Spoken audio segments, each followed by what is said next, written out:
I still remember the exact moment I saw my own face staring back at me from a glossy brochure I'd never posed for. My daughter Anaya was stretching before gymnastics, and I was making small talk with another mother when she said it. "Oh, you're that Priya Sharma? The certified special education specialist at Elite Academy? My daughter's been working with your tutors for 6 months. You've changed her life." I smiled politely, nodded, said something appropriate, but my hands had gone cold. I'd been a special education teacher at Lincoln Elementary for 15 years. I'd never heard of Elite Academy in my life. The mother was still talking, pulling up the website on her phone, showing me testimonials, but all I could see was the photograph. My LinkedIn headshot. Professional. Smiling. Under it, my full name. My Illinois teaching license number. My credentials listed in detail. Master's degree in special education, 15 years classroom experience, certified in behavioral intervention, autism spectrum disorders, learning disabilities. All of it real. All of it mine. None of it connected to any tutoring academy. I took a photo of her screen with shaking fingers, told her I had to make a call, and sat in my car until my vision cleared. 2 years ago, my husband died of pancreatic cancer. We'd had 11 good years together before the diagnosis, and then 14 brutal months of treatment that emptied our savings and filled our house with the smell of antiseptic and fear.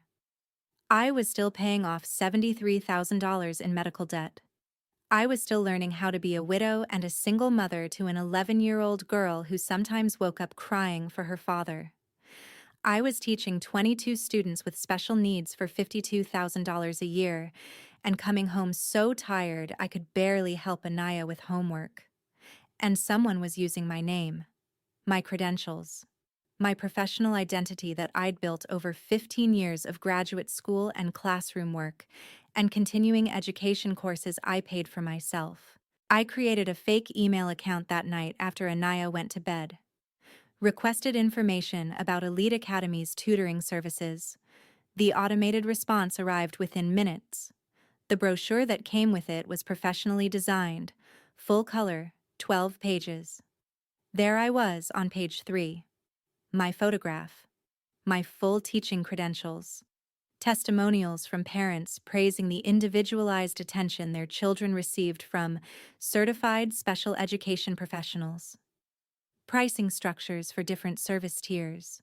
4 locations across Chicago suburbs: Oak Park, Evanston, Naperville, Schaumburg. I called the Illinois State Board of Education the next morning during my planning period, gave them my license number, asked them to send me my complete certification records. The packet arrived a week later, thick manila envelope. I opened it at my kitchen table after Anaya was asleep. There were documents I'd never seen before. Application for Title I tutoring provider status, submitted 18 months ago. My signature at the bottom, except I'd never signed it. My handwriting is distinctive, precise from years of writing IEP reports and progress notes. This signature was close, practiced, but the capital P had a loop mine never had. Someone had traced my signature from something and practiced until they could forge it well enough to fool a bureaucrat reviewing hundreds of applications. The application had been approved. Elite Academy Tutors was an authorized provider for federally funded Title I tutoring services.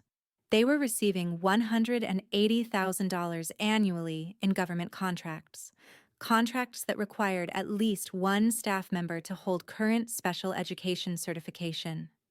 That staff member was listed as me, Priya Sharma. License number, degree information, employment history, all accurate, all unauthorized. I sat there until my coffee went cold, reading through page after page of my own credentials being used to legitimize an operation I'd never heard of.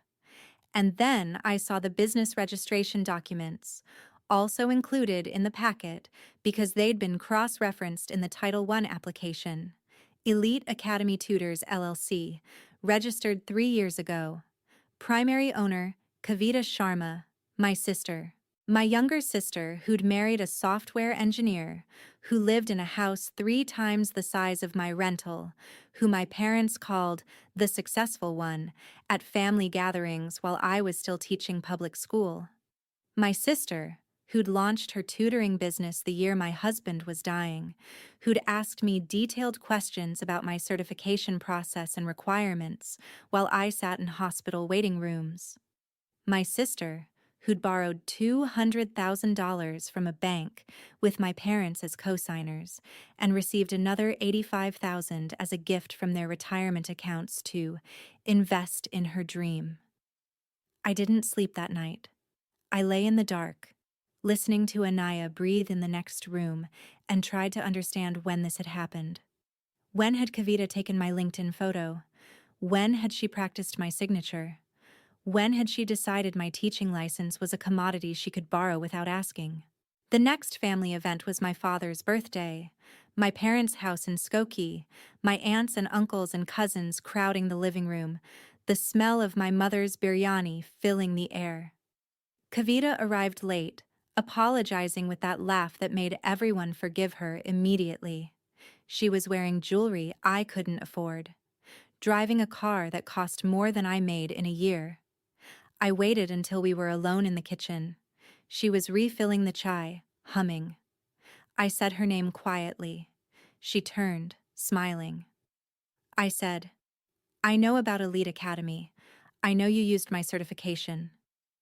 The smile stayed on her face, but something behind her eyes went very still. She glanced toward the doorway, making sure we were alone. Then she stepped closer, close enough that I could smell her perfume, and she whispered, "You teach poor kids for $52,000 a year.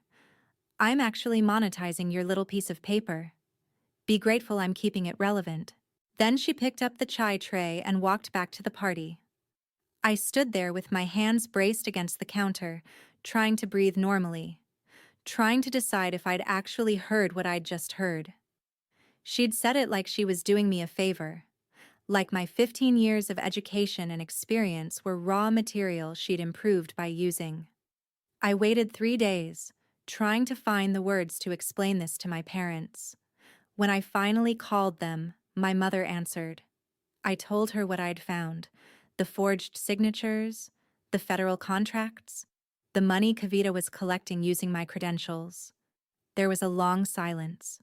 Then my mother said, "Kavita built that business from nothing. She's created jobs. She's successful. Why are you threatened by her accomplishment?" I said, "She used my teaching license without my permission. That's fraud." My mother's voice went cold. "Your sister is not a criminal. You've been different since Raj died. Bitter. Maybe you should talk to someone about your grief instead of attacking family." She hung up. An hour later, my father sent an email. Not to me. To our extended family. Aunts, uncles, cousins. Subject line: concerned about Priya. The email said I was having a breakdown from grief, that I was making accusations against Kavita because I couldn't handle my sister's success, that the family should be patient with me during this difficult mental health crisis. 4 cousins called my mother-in-law that evening. They were worried about me. They'd heard I was unstable. Was Anaya safe? Did I need intervention? I read the forwarded messages sitting on my bathroom floor with the door locked so Anaya wouldn't see my face. My own father had just told everyone I knew that I was mentally ill, that my grief had made me delusional, that I was attacking my sister out of jealousy and couldn't be trusted. The next week, Kavita's business partner Megan filed a report with the Illinois Department of Children and Family Services. The complaint claimed Anaya had been frequently absent from school, that I appeared disheveled and distracted, that I was neglecting my daughter due to unresolved grief over my husband's death.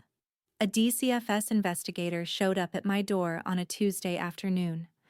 I sat across from her in my living room, showing her Anaya's perfect attendance record, her report cards, her dental and medical checkups, while my hands shook so hard I could barely hold the papers. The complaint was closed as unfounded, but the investigator said, "Someone really doesn't like you, Mrs. Sharma. Be careful." Megan also contacted Lincoln Elementary's principal, left a voicemail expressing concern about my classroom performance, said I'd seemed distracted and incompetent since becoming a widow, said parents were worried. The principal called me in. I sat in his office while he repeated the concerns in Megan's message. I'd been teaching at Lincoln for 15 years. My evaluations were exemplary, but procedure required investigation when complaints were filed. I was placed on administrative leave, pending review, full pay, but I couldn't teach my students. Couldn't be in my classroom. The HR director said it was just protocol, standard procedure, should be resolved within 2 weeks. I drove home and sat in my parked car in the driveway for 40 minutes, unable to turn the key to go inside. Unable to face Anaya. Unable to explain why I wouldn't be going to work tomorrow, or the day after that. That evening, Anaya came home from school crying. She'd called my parents to tell them about a project she'd done, excited to share. Instead, my mother had said something that made her sob. When I finally got her calm enough to tell me, she said, "Grandma told me Aunt Kavita is worried about us, that you might lose me because you can't take care of yourself anymore." I held my daughter while she cried and felt something inside me that had been bending finally break, but it didn't break into pieces. It broke into something harder, something with edges.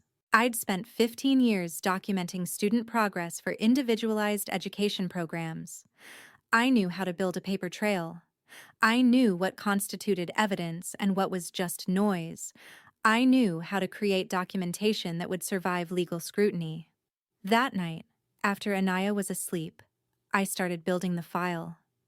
If you're listening to this while you're working, or driving, or trying to fall asleep, and you've ever had someone in your family weaponize your reputation, use your name as a tool while trying to destroy you with the other hand, you know the specific loneliness of it.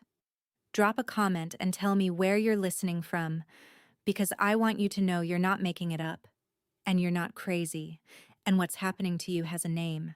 I requested my complete employment file from Lincoln Elementary, every evaluation, every parent letter, every commendation. I documented every interaction with my students' families, every IEP meeting, every accommodation I'd implemented. My union representative helped me compile 15 years of evidence that I was exactly the teacher I'd always been. I used my fake email account to request tutoring services from all 4 Elite Academy locations. I posed as a parent of a child with autism. The responses came within hours. Each location assigned me a tutor. Each tutor sent their qualifications. Not one had special education certification. One had a bachelor's degree in marketing. Another was a part-time graduate student in computer science. The third had no college degree listed at all. I scheduled consultations, recorded them, asked specific questions about how they'd handle behavioral challenges, sensory issues, communication barriers. The answers made my stomach turn. These were not bad people, but they had no training. They were reading from scripts, using terminology they didn't understand, promising interventions they weren't qualified to provide. One of them, a young woman named Sarah, seemed uncomfortable. When I asked about her certification, she hesitated. Then she said, "We were told the company had certified staff on file. We're not supposed to say we're not certified ourselves." I went to the Illinois State Board of Education in person, brought my documentation, met with an investigator named Robert Chen, spread everything across his desk: the forged applications, the recordings of unqualified tutors, the federal grant documents bearing my signature that I'd never signed. He looked through it methodically, quietly. When he finished, he closed the folder and looked at me. "Mrs. Sharma, this isn't just credential fraud. Your sister has been collecting federal tutoring subsidies using your qualifications. That's wire fraud. We're contacting the FBI." I sat very still. I hadn't expected that. I'd thought maybe they'd revoke Elite Academy's provider status. Maybe fine them. Robert Chen was talking about federal investigators. He was talking about my sister facing criminal charges. He asked if I understood. I said yes. He asked if I was sure I wanted to proceed. I looked at him and thought about Anaya crying because her grandmother had told her I might lose custody. I thought about sitting in my principal's office being questioned about my competence. I thought about Kavita whispering that she was monetizing my little piece of paper. I said yes. The school's investigation concluded 2 weeks later. Every complaint against me was found to be fabricated. The report used that exact word, fabricated.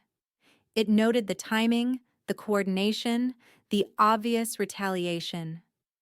My teaching record was unblemished. I was invited back to my classroom with a formal letter of support. But I didn't go back yet. I was on approved leave. I told my principal I needed a few more weeks to handle a family legal matter. He didn't ask questions.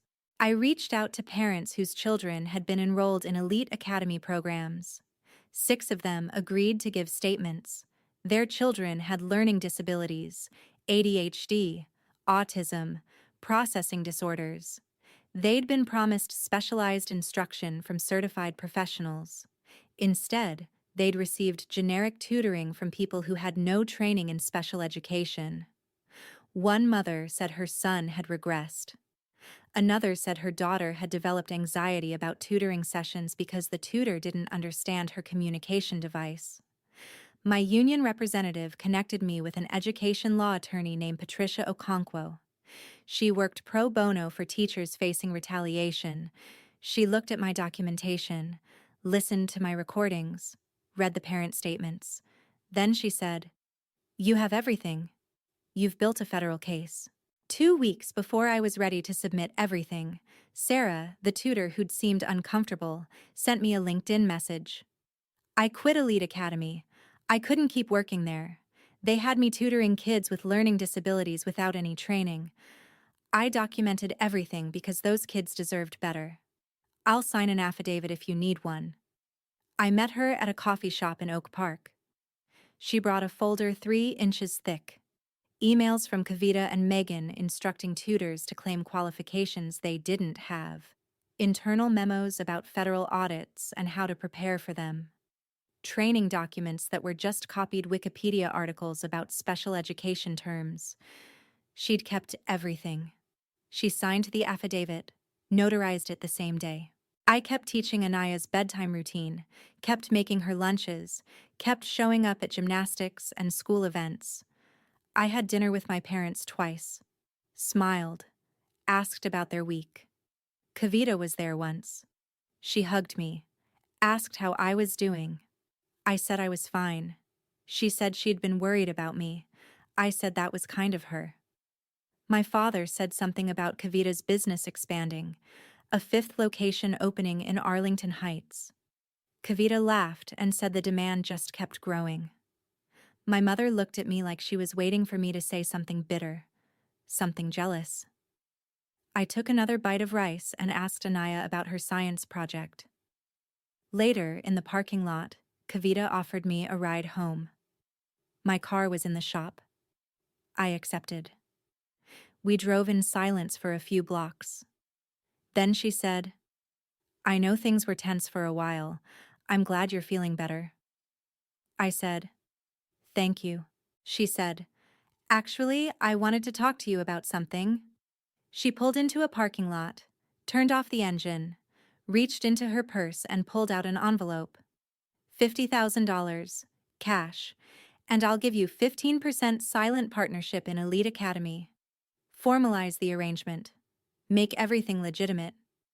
I looked at the envelope, at my sister's face, at the wedding ring on her finger that probably cost more than my car. I said, "I'll think about it." She smiled. "Take your time, but not too long. The offer expires in 30 days. I took the envelope home, counted it, $50,000 in hundreds. I put it in a Ziploc bag, labeled it with the date and time and location, and added it to my evidence file. 3 weeks later, I didn't confront Kavita. I didn't call my parents. I didn't send an angry email or make a dramatic announcement. I submitted my complete documentation to 3 entities on the same day: the Illinois State Board of Education, the U.S. Department of Education Office of Inspector General, and the FBI Field Office in Chicago. Then I went back to teaching. Elite Academy's 4 locations were raided on a Thursday morning during peak tutoring hours. Federal agents and windbreakers. Boxes of computers and files carried out. Parents arriving for sessions finding yellow tape and locked doors. Kavita's business license was suspended immediately. Her bank accounts were frozen. She faced 23 counts: wire fraud, identity theft, federal grant fraud, operating unlicensed educational facilities, falsifying government documents. My parents called me that evening. My mother was crying so hard I could barely understand her. She said I'd destroyed the family, humiliated them in front of the entire community, destroyed Kavita over jealousy. My father got on the phone. He said, "You've ruined us. Do you understand? Your mother and I co-signed that loan. We gave her $85,000. That's gone. All of it. Because you couldn't stand to see your sister succeed." I said, "She used my teaching license to commit federal fraud." He said, "She's your sister." I said, "She called DCFS and tried to take my daughter." He hung up. Kavita accepted a plea deal 6 months later. 24 months federal probation, $89,000 in restitution, permanent ban from any educational services, 500 hours of community service at legitimate special needs programs. The judge said the only reason she wasn't going to federal prison was that she had no prior criminal record and had shown genuine remorse. My parents couldn't recover their investment. The business assets were seized. The bank accounts were frozen. They had to sell their house to cover the loan they'd co-signed. They moved to a rental apartment in Des Plaines. They stopped inviting me to family gatherings. When I called, they didn't answer. Kavita's business partner Megan faced separate fraud charges for filing false DCFS reports and disappeared to Arizona before her court date. Kavita's husband filed for divorce, citing irreparable damage to his professional reputation. She'd been living in her parents' house before they lost it. Now she was in a studio apartment in Cicero, working retail at Target, her accounting degree worthless with a federal fraud conviction. 8 months after the raids, I sat in Lincoln Elementary's auditorium watching Anaya receive a citizenship award at the spring assembly. She walked across the stage in a dress we'd picked out together, smiling, confident. She didn't mention Aunt Kavita anymore. She didn't ask about grandparents who'd stopped calling. She knew Friday evenings belonged to pizza and Mom, and that was enough. My teaching license had been formally restored, with a commendation for protecting educational integrity. The state board sent a letter thanking me for my diligence in reporting fraud. I'd been selected to lead the district's new special education mentorship program, training new teachers in proper documentation and ethical practices. The medical debt was still there. 73,000 became 68, then 64. I paid what I could. Anaya and I lived in the same rental, drove the same car, made the same dinners. But something was different. I'd stopped flinching when the phone rang, stopped checking over my shoulder, stopped wondering if my own family was going to weaponize my grief against me again. Here's what I learned about credential fraud, and I'm telling you this because the statistics are worse than you think. Over 40% of unlicensed educational facilities claim to employ certified teachers they don't actually have on staff. The fraud usually involves either borrowing someone's credentials without permission or creating entirely fabricated certifications. And 72% of parents who enrolled their children in fraudulent tutoring programs only discovered the truth after months of ineffective or harmful instruction because they trusted the credentials listed on websites and promotional materials. If someone in your family has ever used your name, your credentials, your hard-earned professional reputation as raw material for their success without asking, You're not crazy for feeling violated. You're not bitter or jealous or having a mental breakdown. And you're not obligated to stay silent while they profit. What would you have done? Drop a comment and tell me where you're listening from. Tell me if you've ever had to choose between family loyalty and protecting what you built. Tell me if you've ever been called crazy for telling the truth. Share this if you know someone who's been gaslit by family. Subscribe if you want to hear what happens when people stop being victims and become investigators. And remember, sometimes the quietest response is the most devastating one. Sometimes you don't need to confront it all. Sometimes you just need to let the truth do the work.